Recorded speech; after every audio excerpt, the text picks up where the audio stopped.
Le mari de Sandy restait sur le canapé depuis qu'il avait été viré. 3 mois plus tôt, il était rentré pâle, nerveux, avec toutes ses affaires de travail dans une boîte.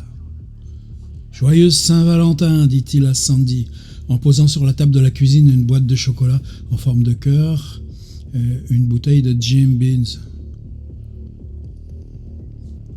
Il ôta sa casquette, l'a mis aussi sur la table. « Je me suis fait virer. Qu'est-ce que tu crois qu'on va devenir maintenant ?» Sandy et son mari s'assirent à la table, burent le whisky, mangèrent les chocolats.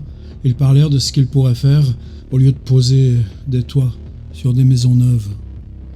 Mais ils ne trouvèrent rien. « Il se présentera bien quelque chose, » dit Sandy. Elle voulait l'encourager, mais elle avait peur elle aussi. Finalement, il dit qu'il allait dormir là-dessus. Et c'est bien ce qu'il avait fait. Le soir, il coucha sur le canapé, et depuis, il y dormait toujours. Le lendemain de son renvoi, il fallut s'occuper de l'allocation de chômage. Il alla en ville remplir les papiers, chercher un autre boulot, mais il n'y avait pas de travail dans sa partie, ni dans une autre d'ailleurs. Il transpira lorsqu'il essaya de décrire à Sandy la foule qui grouillait au bureau du chômage. Le soir, il regagna son canapé. Il se mit à y passer tout son temps. Comme si, pensait-il, c'était pour lui une obligation, maintenant qu'il n'avait plus d'emploi. De temps en temps, il allait voir quelqu'un pour discuter d'un boulot, et tous les 15 jours, il pointait pour toucher son allocation. Le reste du temps, il ne bougeait pas de son canapé. On dirait qu'il y habite, pensait Sandy. Il habite dans le séjour. De temps en temps, il feuilletait les magazines qu'elle rapportait du supermarché. Et de loin en loin, elle le trouvait en train de regarder le gros livre qu'on lui avait donné en prime à son inscription dans un club de livres. Les mystères du passé. Il tenait le livre devant lui, à 2 mains, la tête penchée sur les pages, comme aimanté par ce qu'il lisait. Au bout d'un moment, elle remarqua qu'il n'avançait pas. Il semblait toujours en être au même passage, quelque part dans le 2e chapitre, au jugé. Une fois, Sandy prit le livre et l'ouvrit à l'endroit marqué.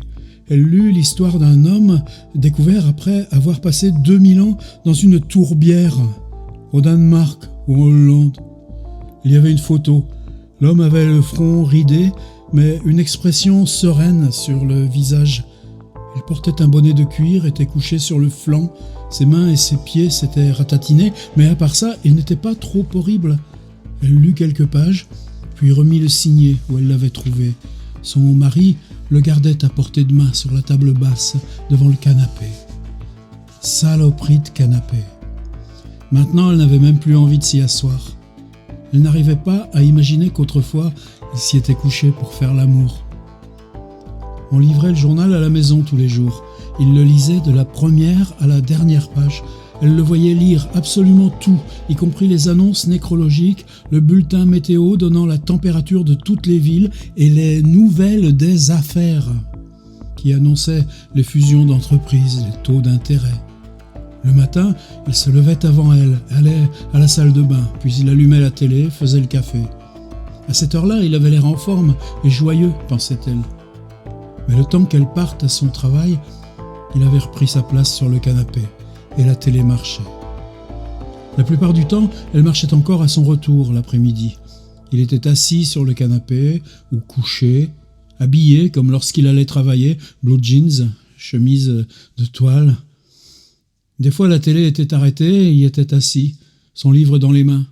« Ça va comment ?» disait-il quand elle entrait dans le séjour. « Ça va, et toi, ça va ?» Il avait toujours une cafetière au chaud pour elle. Elle s'asseyait dans le fauteuil du séjour, lui sur le canapé, elle racontait sa journée. Ils tenaient leur tasse, buvaient leur café comme s'ils étaient des gens normaux, pensait Sandy. Sandy l'aimait encore. Pourtant, elle savait que la situation devenait bizarre. Elle était contente d'avoir un emploi, mais elle ne savait pas ce qui allait leur arriver à eux, ni personne au monde. À son travail, elle avait une amie à qui elle avait fait un jour des confidences sur son mari, qu'il restait tout le temps sur le canapé. Son ami n'avait pas eu l'air de trouver ça bizarre, ce qui l'avait à la fois étonné et déprimé. Elle lui avait parlé d'un oncle à elle qui vivait dans le Tennessee. Le jour de ses 40 ans, il s'était mis au lit et n'en était plus sorti depuis. Et il pleurait beaucoup, au moins une fois par jour. Elle se disait qu'il avait peut-être peur de vieillir, ou peur d'avoir une crise cardiaque, ou autre chose. Il avait 63 ans maintenant, et il était toujours là. Sandy en fut stupéfaite. Si cette femme disait vrai, pensa-t-elle. Cet homme était au lit depuis 23 ans. Le mari de Sandy n'avait que 31 ans. 31 et 23, ça faisait 54, ce qui l'amenait aux environs de 50 ans, elle aussi. Mon Dieu, un homme ne peut pas quand même passer le restant de ses jours au lit ou sur un canapé. Si son mari était blessé ou malade, ou s'il avait eu un accident de voiture, ce serait différent, elle comprendrait. Dans un cas pareil, elle savait qu'elle aurait pu le supporter s'il était obligé de vivre sur le canapé, et même si elle était obligée de lui apporter à manger, peut-être le nourrir à la cuillère, ça aurait même eu un petit côté romanesque, un genre de situation. Mais que son mari, jeune, en pleine santé, se couche sur le canapé, n'en bouge plus, sauf pour aller aux toilettes, allumer la télé le matin, l'éteindre au soir, c'était autre chose. Ça lui faisait honte. Et à part cette fois-là, elle n'en parla plus jamais à personne. Elle n'en parla plus à son ami, dont l'oncle s'était mis au lit 3 ans plus tôt, 23 ans plus tôt, et y était toujours, pour ce que Sandy en savait. Un jour, en fin d'après-midi, elle revint de son travail, gara la voiture, entra dans la maison. Se glissant par la porte de la cuisine, elle entendit la télé dans le séjour. La cafetière était sur la gazinière, à tout petit feu. D'où elle se tenait dans la cuisine, son sac à la main, elle apercevait une partie du séjour et voyait le dos du canapé, l'écran de la télé. Des personnages s'agitaient sur l'écran. Les pieds nus de son mari dépassaient à un bout du canapé. À l'autre bout, sur un oreiller posé sur le bras du canapé, elle voyait dépasser le haut de sa tête. Il ne bougea pas. Peut-être qu'il dormait, peut-être pas. Peut-être qu'il l'avait entendu, peut-être pas. Mais elle décida que ça ne faisait aucune différence. Elle posa son sac sur la table et alla au réfrigérateur prendre un yaourt. Mais quand elle ouvrit la porte, une bouffée d'air tiède et renfermé la frappa au visage. Quel gâchis à l'intérieur! La glace du compartiment congélateur avait fondu et coulé sur des restes de poisson et de céleri rémoulade. Elle était tombée dans le bol de riz, formait une petite mare dans le bas du réfrigérateur. Il y avait de la glace partout. Elle ouvrit la porte du compartiment congélateur. Il s'en échappa une odeur épouvantable qui lui donna envie de vomir. Tout le fond était couvert de glace. Elle cernait un paquet de hamburgers de 3 livres. Elle tâta les enveloppes de cellophane où, couvrant la viande, son doigt s'y enfonça. Les côtes de porc étaient décongelées, elles aussi. Tout était décongelé, y compris d'autres croquettes de poisson, un paquet de steaks et 2 dîners chinois. Les hot dogs et la sauce tomate maison. Elle referma la porte, rouvrit le réfrigérateur pour prendre un yaourt, souleva le couvercle, renifla. C'est alors qu'elle cria pour appeler son mari. « Qu'est-ce qu'il y a ?» dit-il en s'asseyant et en regardant par-dessus le dos du canapé. « Dis donc, qu'est-ce qu'il y a ?» Elle se passa 2 fois la main dans les cheveux. Elle ne savait pas s'il dormait à son arrivée ou quoi. « Cette saleté de frigo est foutue, voilà ce qu'il y a. » Son mari se leva, posa son livre sur la télé, puis éteignit l'appareil et vint à la cuisine. « Faut voir, nom d'un chien, c'est pas forcément vrai. Regarde toi-même, tout va pourrir. » Il regarda à l'intérieur du réfrigérateur. Son visage prit une expression grave. Puis il jeta un coup d'œil dans le compartiment congélateur, constata les dégâts. « Qu'est-ce qu'on va faire ?» il dit. Des tas d'idées lui passaient soudain par la tête, mais elle ne dit rien. Nom de Dieu, quand la poisse commence, ça arrête plus. Dis donc, elle peut pas avoir plus de 10 ans ce frigo. Il était presque neuf quand on l'a acheté. Mes vieux avaient un frigo qui leur a duré 25 ans. Ils l'ont donné à mon frère quand il s'est marié, marchait très bien. Alors qu'est-ce qui se passe ? Il se plaça de façon à pouvoir regarder dans les 3 espaces entre le mur et le réfrigérateur. J'y comprends rien, dit-il en secouant la tête, il est branché. Il saisit l'appareil, le secoua d'avant en arrière. Après, il le prit à bras-le-corps, tira, poussa, le sortit de quelques pouces de sa niche. À l'intérieur, quelque chose tomba d'une étagère, se cassa. Merde ! Sandy réalisa qu'elle tenait toujours son yaourt. Elle alla à la poubelle, souleva le couvercle, le jeta. « Il faut que je fasse tout cuire ce soir, dit-elle. » Et elle se vit devant le feu, en train de faire cuire tout ce bazar dans les poêles et le four. « Il nous faut un nouveau frigo, dit-elle. » Il ne répondit pas. Elle regarda encore une fois dans le compartiment congélateur, tourna la tête à droite, à gauche. Elle le poussa, se mit à sortir les provisions, les poser au fur et à mesure sur la table. Il l'aida. Il sortit la viande du compartiment congélateur, la posa sur la table, puis il sortit les autres paquets, les posa aussi sur la table, un peu plus loin. Il sortit tout, prit les torchons en papier, la lavette à vaisselle et essuya à l'intérieur. « On a perdu le fréon, dit-il, en s'arrêtant d'essuyer. Voilà ce qui s'est passé, je le sens. Il y a eu une fuite de fréon. Il s'est passé quelque chose, le fréon est parti. J'ai déjà vu ça chez des gens une fois. » Il était calme maintenant, il se remit à essuyer. « C'est le fréon, il répétait. » Elle arrêta ce qu'elle faisait, le regarda. « Alors il nous faut un autre frigo, elle dit. Facile à dire, on va en trouver un. Où ça pousse pas sur les arbres. 12 en faut un, tu trouves pas qu'il nous faut un frigo? Peut-être que non. Peut-être qu'on peut mettre des trucs à manger sur le bord de la fenêtre comme ils font dans les immeubles. Ou alors on peut acheter une petite glacière de camping et aller chercher de la glace tous les jours. » Elle posa une laitue, quelques tomates sur la table à côté des paquets de viande. Puis elle s'assit et porta ses mains à son visage. « Oh, on va se trouver un nouveau frigo, dit son mari. Ah merde, il nous en faut un, non? On peut pas s'en passer, mais où on peut en trouver un? Puis combien on peut y mettre? C'est ça la question. Il doit y avoir des millions d'occasions dans les petites annonces. Attends, on va regarder ce qu'il y a dans le journal, je m'y connais dans les petites annonces, moi. » Elle baissa les mains, le regarda. « Sandy, on va trouver une bonne occasion dans le journal, » elle reprit. « Les frigos, c'est fait pour durer toute une vie. Le nôtre, merde, je sais pas ce qui s'est passé, c'est seulement le 2e de ma vie que je vois claquer comme ça, dit-il, ramenant son regard sur le réfrigérateur. Ah, la merde! Apporte le journal ici. » Elle dit, « On va voir ce qu'il y a, t'en fais pas. » Il alla à la table basse, feuilleta le paquet de journaux, revint avec la page des petites annonces. Elle poussa les provisions d'un côté pour les étaler sur la table. Il s'assit. Elle regarda le journal, puis les provisions décongelées.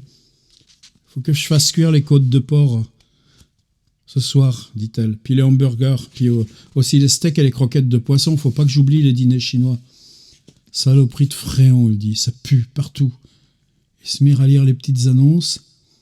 Il suivait une colonne du doigt, puis une autre. Il passa rapidement sur la section « Offres d'emploi ». Elle vit les croix à côté d'une ou deux offres, mais elle ne regarda pas ce qu'il avait marqué. Ça n'avait pas d'importance. Il y avait une colonne intitulée « Matériel de camping », puis ils trouvèrent ce qu'ils cherchaient. « Électroménager neuf et d'occasion. » Là, dit-elle, posant le doigt sur le journal. Il poussa le doigt de Sandy. « On regarde ?» Elle remit le doigt à la même place. « Réfrigérateur, cuisinière, lave-linge, séchoir, etc. » dit-elle, lisant les sous-titres de la colonne. « Vente aux enchères, qu'est-ce que c'est ça? Une vente ?» Elle continua à lire. « Électroménager à l'appel, neuf, d'occasion, tous les jeudis soirs, enchères à 7h. » Cette vente, c'est aujourd'hui, c'est dans Pine Street. J'ai dû passer devant des centaines de fois. Toi aussi, tu sais où c'est? À côté de Baskin Robbins. Son mari ne dit rien, elle regardait fixement l'annonce. Il leva une main, se tirailla la lèvre inférieure avec 2 doigts. « Ah, une vente aux enchères, il dit. » Elle fixa sur lui son regard. « Eh ben, allons-y, qu'est-ce que t'en dis? Ça te fera du bien de sortir. On verra ce qu'on peut trouver, d'une pierre 2 coups. » Je suis jamais allé à une vente de ma vie. J'ai pas l'impression d'avoir envie de commencer. « Eh ben, viens, qu'est-ce que t'as? C'est marrant, ça fait des années que j'ai pas été à une vente. Pas depuis que j'étais gosse, moi j'y allais avec mon père. » Tout d'un coup, elle avait très envie d'aller à cette vente. « Ton père? » »« Bah ouais, mon père. » Elle regarda son mari, attendant qu'il dise quelque chose, c'était bien le moins, mais il disait plus rien. « Les ventes, c'est marrant, dit-elle. Je te crois, mais j'ai pas envie d'y aller. Et j'ai aussi besoin d'une lampe de chevet, ils en auront sûrement. Dis donc, on en a besoin de plein de choses, mais moi j'ai pas de boulot, oublie pas. Moi, je veux aller à cette vente, tu viendras ou pas, comme tu voudras. Tu ferais aussi bien de venir, mais ça m'est égal. Si tu veux savoir, je m'en tape. Mais moi, j'y vais. » « Bon, j'irai avec toi, qui a dit que j'irai pas? » Il la regarda, puis détourna les yeux, prit le journal, relut l'annonce. « Mais j'y connais rien, moi, aux ventes. » « Il faut tout essayer une fois. Qui a dit qu'on allait acheter un frigo dans une vente? personne, mais on en achètera un quand même. Bon. Mais seulement si t'en as envie. Il hocha la tête. Voilà. Et encore 3 pages. Je vais pas spoiler la fin. En fait, c'est vicieux mon truc. C'est pour vous donner envie d'aller y voir. Vous avez tous reconnu Raymond Carver. La vitamine du bonheur. Enfin, en fait, dans l'édition américaine, ça s'appelle Vitamins, tout court. Le bonheur, on l'a racheté nous, on l'a ajouté nous. Carver, pour bien d'entre nous, c'est un maître. Pour plein d'entre vous qui regardez, je suppose qu'il y a le bouquin pas loin, d'autres qui traînent en petits volumes séparés dans cette même collection stock. Mais bon, combien de fois, moi, en 5 ans à l'école d'art, avec les 20-25, faut faire le boulot, dire va donc voir dans Carver. Car Carver, je pense que c'est dans l'histoire de la nouvelle, elle est vieille comme la littérature américaine, mais il a tordu ça. Il a apporté une économie de la nouvelle, une économie du thème, une économie des choses, une économie de la parole, et puis, du coup, cette tragédie, la plus vieille, la plus ancienne tragédie, celle qui met à nu les êtres, elle sort là, dans un tout petit truc, juste avec un canapé, un frigo, en panne, un poste de télé, puis la fille qui revient de son boulot le soir et qui trouve le mec... c'est un peu comme du Bartleby. Je ne sais même pas s'il avait lu Bartleby, Carver. Il y a un livre de Carver, je crois que c'est en 10-18, qui s'appelle Feu. On rassemble différents textes. Et il y a un des textes, c'est la première fois que lui, qui a fait bûcheron, qui a fait station-service, qui a fait chômeur, pareil, sur canapé, il entre à la fac, département Creative Writing. Il va voir le prof, un gars qui s'appelle John Gardner. Et John Gardner, il lui dit de lui filer un petit bout, 2 pages, 10 lignes, 3 pages. Et puis, ok, et puis tu reviendras la semaine prochaine et puis on en parle. Et John Gardner, c'est un des premiers à avoir fait un livre sur Creative Writing, Art of Fiction, Notes and Craft for Young Writers. C'est un petit peu... c'est pas une bible, disons que ça garde le chaud au cœur. Et puis dans Feu, il y a un deuxième article qui est 10 ans après, Carver qui revient, qui est au même endroit. Et là, cette fois, c'est lui qui doit donner un cours de creative writing. Alors, je pense que depuis ce début des années 70, Carver est mort à 50 ans, cancer.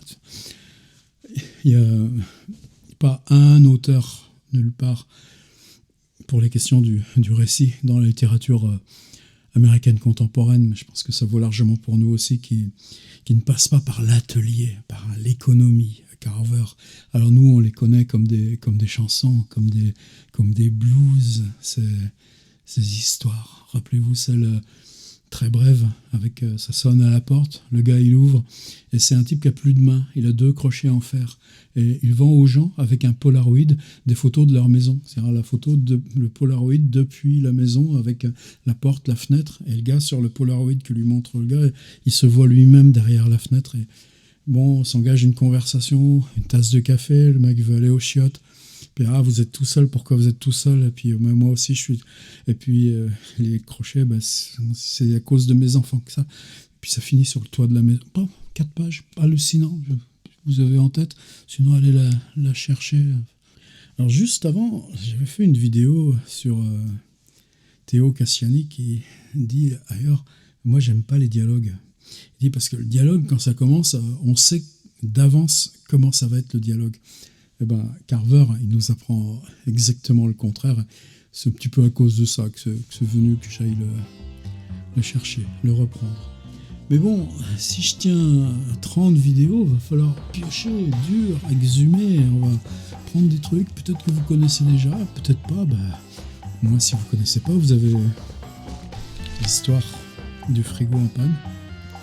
Vous n'avez pas la fin. Là, j'ai le gros bouquin parce qu'ils sont une compil de 50. Vous pouvez y aller, franchement.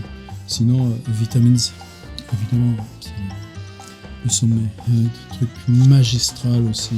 Je crois que c'est dans celui qui s'appelle Cathedral. Sur la mort de Tchekhov.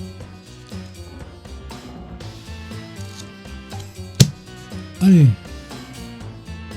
c'était un petit peu de vitamine pour la route. Et comme c'est samedi, j'ai pas dit le nom de l'auteur, je l'ai pas écrit dans le titre avant de commencer à raconter l'histoire. Donc il manque la fin. À demain.